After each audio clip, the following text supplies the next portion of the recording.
It started sometime before the sun rose. During that time of the night that brings such a profound silence that you start hearing those eerie, high-pitched, ringing noises that remain indisconcernible while the light of day shines. They're faint, like little rainbows made by a cloud of mist in the summer, when the sprinklers are turned on and chugging away like trains without wheels. And like those rainbows, they might shift if you move a little, or disappear if your vantage point isn't right. The ringing is like a phantom that you never discover. You just go on, day to day, disregarding it in indifference. That's what you're supposed to do. Disregard them. I made the mistake of listening too closely. It was a summer evening in late July, when the sun likes to linger around in the warm evenings. The clouds had been scarce and the blue sky aplenty. Children ran around outside during the day, bathing in freedom and sunlight. My sister, who was just 6 years old, ran among them. Her name was Abby, and her little blonde pigtails would whip back and forth, like swings on the playground as she bounced over the chalk hopscotch in our next-door neighbour's driveway. She always wore little pink sunglasses that she refused to take off, even when she was inside. I was 16 at the time.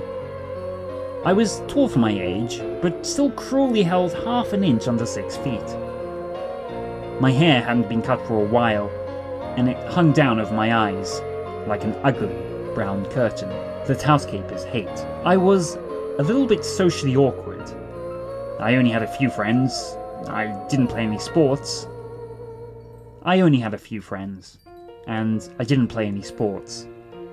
I spent most of my time playing the piano, and I couldn't see far past that at all.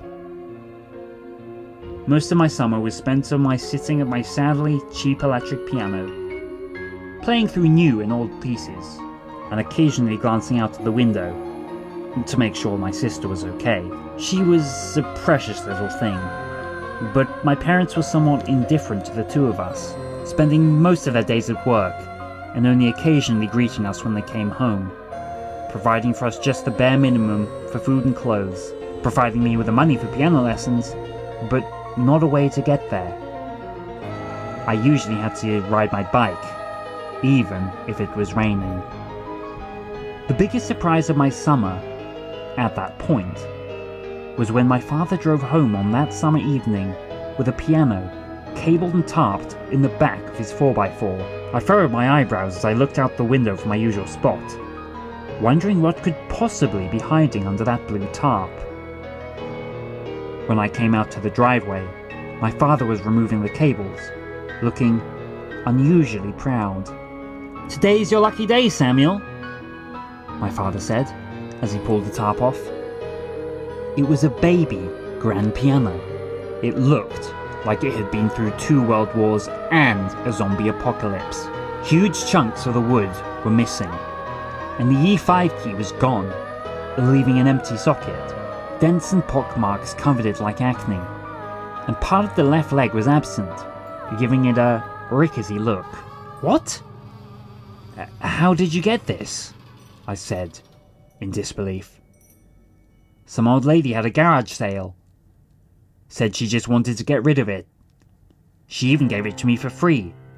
I didn't ask any questions," my father told me, nonchalantly. "That's awesome, Dad!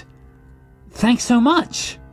Later that day, we moved it into my room, replacing my old electric piano, which I kept in the basement just for sentimental value. I tried playing a couple of pieces on it, and I was pleased to find that the sound wasn't actually that bad. The intonation quality decreased as the pitch got lower, but it certainly was an improvement. It felt nice to have a real keyboard with authentic sounds, instead of a plastic one that might literally sound like a cat if I pressed the wrong button. My sister was so enamored by the new piano that she asked me to teach her to play when she first saw it. I tried teaching her hot cross buns, but she gave up after 2 minutes of frustration. We both slept soundly that first night. My parents left early the next morning. They had a business trip. They were running late because my father couldn't find his shaving razor. He ended up just leaving without it and saying he would buy one in New York when they arrived. The fridge was stocked with just enough food for Abby and I to last a week. They didn't worry about us at all. They knew I was mostly a social outcast, and I didn't have any friends. In fact, they didn't even lay out any parameters for the two of us before they left. I didn't have any mischievous plans anyway. After they left, I slept for another couple of hours, and then had a lazy breakfast of toaster waffles. Abby was watching SpongeBob on TV, in the living room.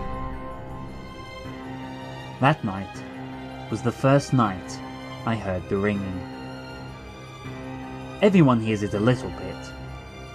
I had heard it before, but I never thought anything of it. It was a scientific thing. Something to do with air pressure, maybe. I wasn't into science, and I didn't care. But that night, I really noticed the ringing for the first time. I had drifted out of a dream where I was about to perform in a recital, but my performance kept getting delayed. When I became conscious of my waking state, and that I didn't have to perform, I smiled and blinked my eyes open, but my smile faded when I realized that it was the middle of the night. My bed is situated in a shallow alcove in the wall, so that when I sleep, the wall is on the 3 sides of my head. When I sit up a little, I can see out of the right side of the window, right across from me. It's a pretty large window. My piano is lined up with half of the bottom part of the window, and my piano is out of my view when I'm in my little alcove. When I looked up that night, the streetlight by the end of our neighbour's driveway, which still had hopscotch drawn on it, cast a calm yellow glow into my room, broken up by the branches of the tree, right outside to my window. I could barely make out the hands of the clock next to my window. It was 1:06 a.m. I sighed and laid back down, shutting my eyes and trying to sleep again, even though I didn't feel sleepy at all. That was when I heard it. It was like the echo of a bell faded, so far that it was barely detectable. Yet, it never faded anymore. It just droned on, as if it had been there forever, and would remain for all eternity. As I heard it, it began to grow slightly louder. Stop thinking about it and it will quiet down, I told myself. I knew that the crescendo was just a psychological effect. It didn't take me very long to fall back to sleep on that first night. But right before I drifted off, I could have sworn I heard the ringing split into a 2-note harmony. "Sammy! Sammy!" Abby said the next morning, jumping on my bed and pulling me out of my slumber. It was a little past 8:30 a.m. "Ugh," I said in reply. "Sammy! I can't find the scissors. They're not in the usual drawer." I sighed, sitting up. "What do you need the scissors for?" "Opening a package of oatmeal," she said with enthusiasm. "You don't need scissors to open oatmeal, silly. You just tear it off with your hands," I said, teasing her. I got up and helped her make some nice oatmeal for breakfast. The day passed slowly. One of my friends came over in the afternoon and we played some Call of Duty. Abby did something with the next door neighbours, but I wasn't paying attention. I made macaroni and cheese from a package for dinner, but it turned out all chunky. Abby rated it 3 out of 10 and made fun of me for being a bad chef. I woke up in the middle of the night again. I didn't take note of the time, but it was probably 1:06 a.m. That's when I woke up on the other nights. I heard the ringing right away. I figured the same thing I had the night before, and I just closed my eyes and tried to go back to sleep. But the ringing only grew louder. I sighed and sat up, purposely rustling my sheets more than necessary to cover up the ringing. It was all I could think about. It only pressed in on my eardrums more and more, as if I was going down an elevator and my ears were about to pop. Eventually, I just shrugged to myself and thought, I bet if I concentrate really hard on it, it will just go away. It's completely psychological. I leaned back against the wall of my alcove, my head pressed against a hard surface, and I listened. I cleared my mind of everything but the ringing. It was becoming a whistle now, and the pitch was fluctuating, just slightly. As I listened closer, it had a consistent pulsation. After a while, I started to hear a second pitch, which was just a note lower than the original pitch. My heart was starting to beat faster. I was definitely on edge. I decided to go and get a glass of water. Maybe I was dehydrated or something. The lower pitch rose to a note above the original pitch.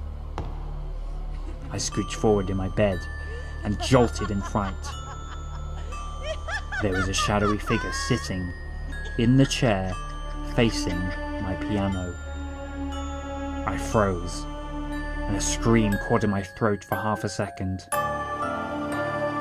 Then, the shadow was gone, along with the ringing. It was deathly silent. The silence made me realize just how loud the whistling had been. I sat there on my bed, trying to convince myself that it had been nothing. A fleeting shadow maybe. The ringing had just been a psychological effect, of course, as I previously thought. Eventually, I just lay back down on my bed, and after a while, I fell into an uneasy sleep. I woke up past 10 the next morning. To my surprise, Abby was still asleep. She genuinely woke up around 8. She looked abnormally pale, laying there in the early sunlight, just her head peeking out over the covers. Abby, wake up! It's already later than 10 o'clock, sleepyhead, I said, loudly, trying to wake her up. Her eyes fluttered open, like lazy butterflies. She groaned. Abby? Are you feeling okay? I asked. I walked over and felt her forehead. It was feverishly hot. I feel really bad, she said, weakly. She didn't sound stuffed up, which worried me. I knew that the common cold was nothing to worry about, but if it wasn't a cold, it could be some kind of virus. Okay, I'll bring you up some vitamin C and some lemon water, I told her, trying to sound comforting. I couldn't find a kitchen knife to cut off a slice of lemon, so I ended up just tearing off one end with a fork and smashing the juice out into a glass of water.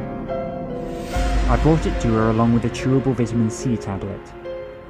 I also brought up a washcloth, soaked in cold water. When I came into her room, she was sitting up, fully dressed, complete with her shades on. I feel a lot better now. I'm fine, she said. Are you sure? You felt like you had a fever a few minutes ago, I told her, with concern. Yep. Okay, well I still want you to have this vitamin C and this lemon water. Maybe you're just dehydrated or something, I said, handing her the water and the tablet. She consumed them quickly. As she drank, I noticed a long cut starting on the side of her neck and stretching down to where her shirt covered up her shoulder. It was just starting to scab over. "Where did you get that cut from?" I asked. "I don't know. Probably just got scratched by a bush or something," she said. I didn't think much about what I thought I saw during the night, through the morning. Our daily routine just went the same as always. Abby played with the neighbours and watched Nickelodeon on TV, and I played on the piano and made meals for the two of us. As the night approached, a growing dread grew within me. I was scared of what would happen. Would I hear the whistling again? Would I see something again? But more importantly, would it go away? I had a difficult time falling asleep that night. I was so restless that when the 1 a.m. hour approached, I was still wide-eyed and aware. My heart thumping loudly like a drumbeat.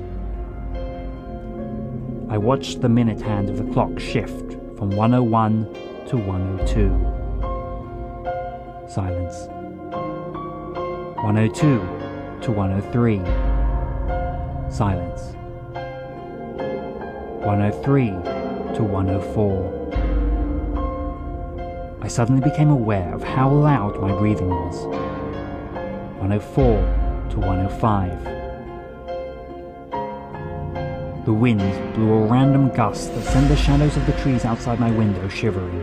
A floorboard creaked, and I jumped. Then, there was a deep silence. Like sound had been sucked out of the universe, and there was nothing left but an empty void. And then, as the minute hand shifted to 1:06, the ringing returned, and it was louder than ever. Its pitch constantly twisting and dipping, like some kind of melancholy atonal song. I was gripped by the fear.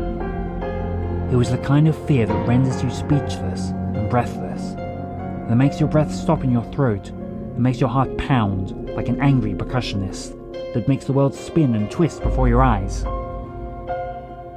I didn't move a muscle for a long time.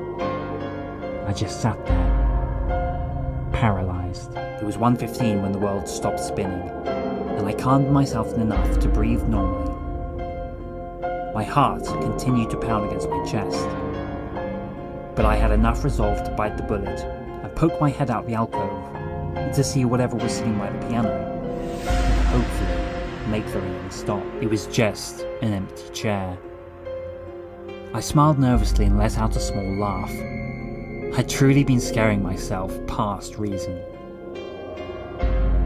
The ringing begged to differ.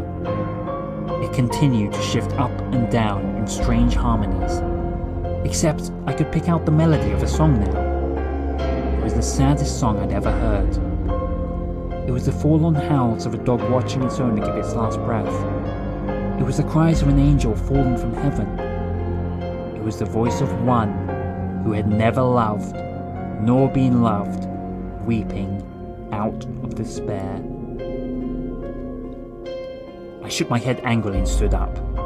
I was going to do something about this damned ringing. I went to my bathroom. I poured hydrogen peroxide in each of my ears and swabbed them with Q-tips. I jammed earplugs in my ears right after. The ringing was gone. After all that, I simply had too much wax clogging my ears up. I was grinning ear to ear. I shook my head at myself in the mirror. You're such an idiot. Gosh, I thought to myself. I was completely calm and relaxed when I went back to my room. But as soon as I opened the door, the ringing was back. Except it wasn't even ringing. It was the sound of the piano. To my horror, 2 consecutive keys of the piano were being pressed down by some invisible force. As I watched, 2 more keys were pressed down on the lower half of the piano, playing the beginning of that horribly depressing melody. I stood still, once again, frozen with terror. Suddenly, a kitchen knife zoomed at me. I jumped aside, smacking my head on the wall. The knife was impaled in the photo of Abby on the wall behind me. I screamed and ran to the door. I tried to open it, but it was locked. I fumbled to turn the lock, and as I did so, scissors smacked me in the side of my head, slicing my cheek. I would have died if I hadn't opened the door just in that moment. As I tore it open and ran outside, a volley of knives thudded against the wall where I'd been standing. As I rushed out the door, I smashed my head against a hanging flower pot. I had a brief moment of extreme pain, and then everything faded. When I regained consciousness, the sun had just risen, streaking the sky with red and orange. I could hear the piano being played from outside my house. The events of the night before all rushed back at once, and my stomach lurched. Abby was still in the house with whatever evil force had tried to murder me. I had to go in and rescue her. If I was lucky, the entity wouldn't have figured her out yet. I had to go in and rescue her. If I was lucky, the entity wouldn't have found her yet. All I had to do was be very quiet and somehow carry Abby outside. I'd figure out what to do after that. I quietly opened the front door and crept inside, not closing it behind me. The piano was quite loud. I recognized the same melody being banged out over and over again on the piano. I slowly crept up the stairs. When I was almost at the top, one creaked loudly, and I froze, expecting a knife to impale my face and my life to end in a millisecond. But the piano music kept playing. I took a silent breath, my heart pumping 1,000,000 times per second. I made it upstairs without making any more noise. When I turned to go to Abby's room, I could see my piano. And I caught a glimpse of a blonde pigtail dancing back and forth like a swing on the playground. Horrified, I snuck up to my own room. Abby was seated at my piano, playing that horrid melody. As she kept playing, her head twisted all the way around to look at me, except her eyes were still covered by her pink sunglasses. "Good morning, Sammy," she said in her sweet little voice. "Do you want to play a song with me?" I watched in abhorrence as she started laughing madly. Her sunglasses fell off as she laughed. Her eyes were completely pitch black. I had only one thing I could really do. Call the police. I definitely wasn't going to be able to face this thing on my own. I dashed downstairs to where our landline was, next to the kitchen. I dialed 911. I screamed my address into the phone. "There's something wrong with my sister. Please send the..." The scissors that had cut me off the night before zoomed by and sliced the wire. I whipped around, dropping the phone, to see a figure that could have been death itself. He was nearly 6.5 feet tall, and he wore a black fedora with part of the brim torn off. He wore a torn and patched overcoat and dirty black boots. Parts of his face were missing, raw flesh and bone hanging out. His eyes were empty black sockets. He stared at me and grinned, a bloody knife in his hand. "What do you want?" I yelled. He opened his mouth and let out a gut-wrenching scream. Then he ran at me, knife in hand. I turned and ran to the half-open door, but suddenly he was in front of me. I tried to break my momentum, but I slipped and slid right through his legs. I felt an agonizing pain in my leg, and I looked down and saw that the knife was buried there. I was splayed out on my walkway. The clouds were still the colour of my blood. I looked behind me and saw the man grinning, just watching me. Minutes passed. The man, the piano man, just stood and watched me with a sickening smile on his face. I heard the sound of police sirens approaching fast. The piano man did nothing. He just stood and stared at me with his black socket eyes. He began to laugh like a maniac. He stood there in the doorway, just staring at me and laughing. Even as the police cars arrived, policemen rushed up behind me. "What happened?" one of the policemen asked. "Can you see him?" I asked. "Can you see the piano man?" And as I said it, the piano man threw something at me that knocked the side of my already bloodied head. Everything went black. I woke up in a hospital bed. A tall man with dark hair was sitting in a chair in the corner of the room. He was wearing a police badge. I felt a tightness in my throat and I had a coughing fit.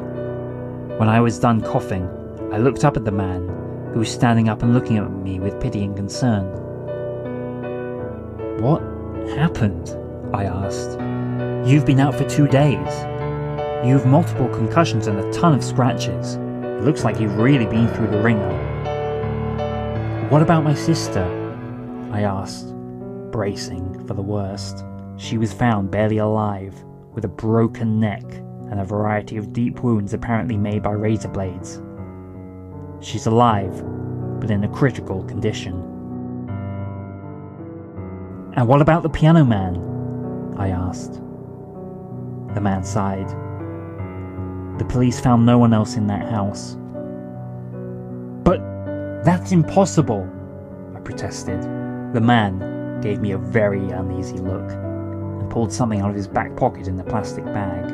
"We would have declared you insane immediately, but this was inexplicably whipped out of the house, and it struck you in the head." He handed me the bag. It was a singular piano key.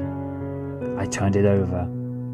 Written on the inside was E5. It's been a year. Once I was relatively recovered, the police gave me an extensive interrogation about what had happened. I told them everything, including the ringing. In the end, the case was inconclusive. Paranormal investigators practically hung on the doorbell for months afterwards, but I wasn't up to talking about it for a very, very long time. I told the police that it was important for them to move the piano out of my house and put it somewhere secure. It eventually ended up in a museum of paranormal objects, the location of which I will not disclose for fear that someone might do something irrational with it. Abby ended up surviving, but she had a neck brace for the rest of the summer. We both still suffer from nightmares about the experience. Abby told me later that she saw the piano man on both of the last 2 nights when we were alone in the house. On the second night, he stabbed her with broken razor blades. And then she didn't remember anything after that. I never told her that she'd been possessed. Now, a year later, after I've had time to think it over, I'm finally releasing the story. The reason is that I think the piano man might be more powerful than just one piano. What if he can be anywhere? What if he is everywhere? And everyone who listens to the ringing might accidentally make him more powerful enough to appear. I leave you with one final warning. Don't listen to the ringing. Put in earplugs if you have to. Even play music and put headphones on, but no matter what, you must not listen to the ringing.